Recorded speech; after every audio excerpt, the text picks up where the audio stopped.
that sticks, commonly known as wax, and often one gets in a fix when he finds it with the tacks. But wax, not tacks, is what we want, to make our thread quite nice. We catch it in the middle, and to the end wax thrice.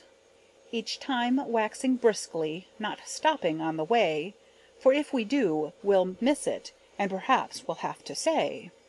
Our wax should be in season, soft wax in winter use, hard wax in summer reason, holding together our shoes. A fine point now we're about to make, this point should be waxed better, so that the bristle we may take shall stick like the stamp of a letter.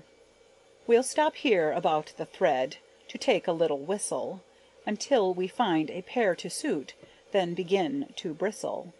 The bristles with care have been selected, in keeping with the thread.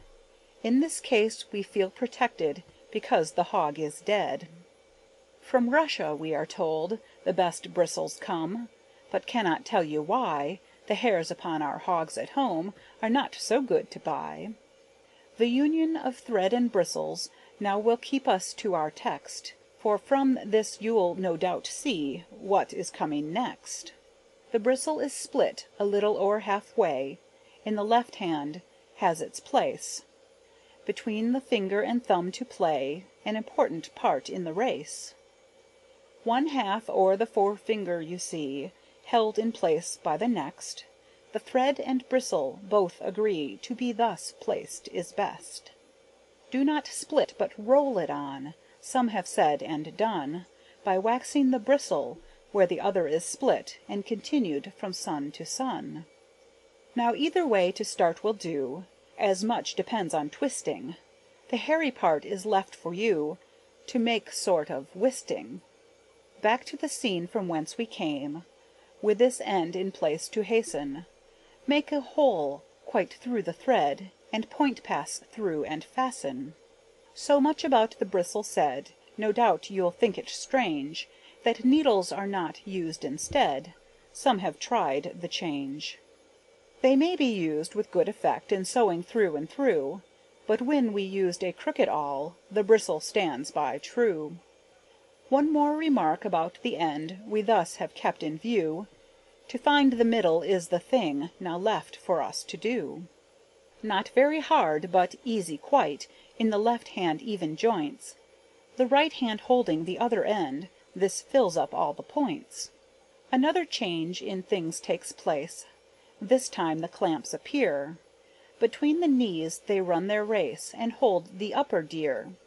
The vamp and quarters, as they were pasted, are seen now in their place, the vamp extending above the clamps, with the quarters easy to trace. Begin to sew at extreme end, put left hand bristle first in. Across the vamp our sewing extend, to rows that may be seen. This nicely done, just change a little, the position is clearly seen. When we have this quarter stitched near the back, say half-inch in between, pull through one thread, and tie it tight, on the inside to be left. Begin to sew the other quarter, close at the vamp is right. Sew to the back, and then begin another row up the front. Sew to the top, 'twill be no sin, but the doing of what is wont. These rows half an inch apart will serve the present state, because now we have a splendid start, and getting on first rate. Then down the front, on the other side, to the vamp we sure to go. Never allow your work to slide, but take it out just so. The front is sewed, the back is not, but it will be very soon. This must never be forgot, as it takes up part the room. The outsides together at the back are seen, as we are about to sew, a little strip put in between, to make it stronger grow. Down to the bottom we'll sew the way, until it is complete, then trim the seam and rub it well with a bone found on the seat. You will observe the back is changed, the linings are together. This can be quite well arranged, by whipping down this leather. Either whipping over and over, or through and through, just as the case may be. Neither way is very new, as we may clearly see. But we should do it, and rub down flat, for now the time has come, when we have had enough of that, and our upper is near done. The upper has now its right side out with care. A little stitching at the top of the back will make it look quite fair.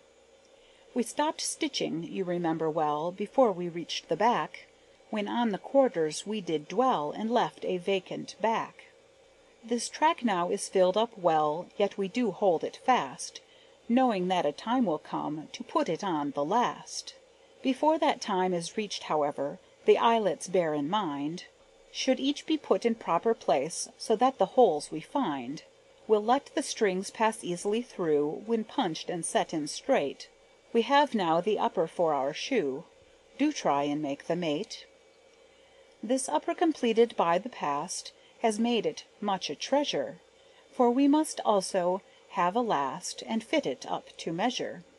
Since we have kept our seat so long, a change may rest our back, so at the bench we'll take our stand, close by our friend the jack.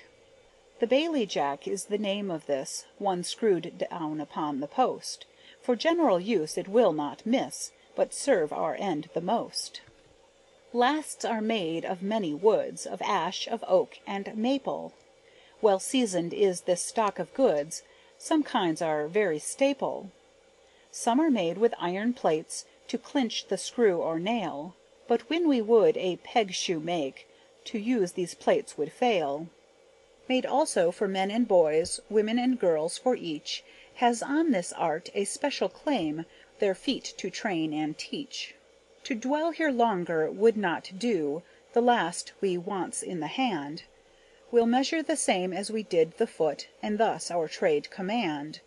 The length, you know, is measured first, 2 sizes added on, will make the toe so comfortable, we should like to sing a song.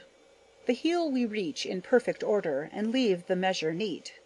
Some shoes are made which look much broader, when put upon the feet.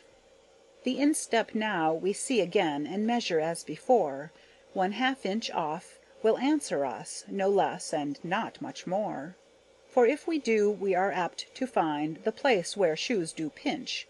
Across the ball we're now inclined, still measuring by the inch. This is at times a tender spot, bunions develop there, and when they do, 'tis not forgot, we may be e'er so fair. 1/4 size we leave off here, and on our way we go, travelling on without a fear, until we reach the toe. Another quarter we would say, at this point we may drop, for we are now quite far away from the ankle and the top. But further yet we are bound to go, the bottom must be reached, where soles are made and often saved, though the saver be impeached. The last we put upon a side of white or red sole leather, and mark with knife or pencil wide the parts of sole together. The parts are known, each one defined, inner and outer sole.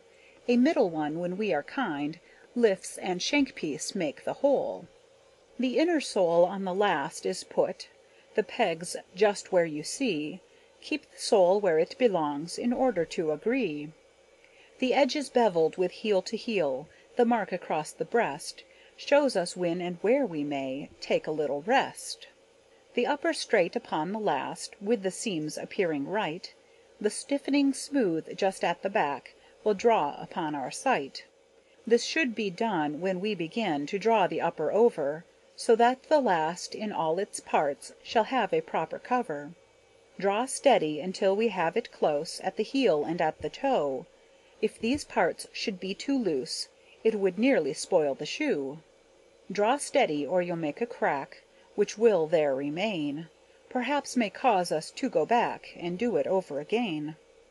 The upper in the way described, drawn gently at the toe, we hold it down with our left thumb, while a peg we try make go. On either side of the toe now work, and in the same way fasten, the upper down upon the sole, to the heel we now must fasten. Let the upper at the seam have now a secure tack, the stiffening all straight in between the lining and the back. Be sure you get the lining smooth, the part inside the shoe. If it is not, you may some time have a thing to make you blue. Now put the shoe upon the bench, in the way shown in the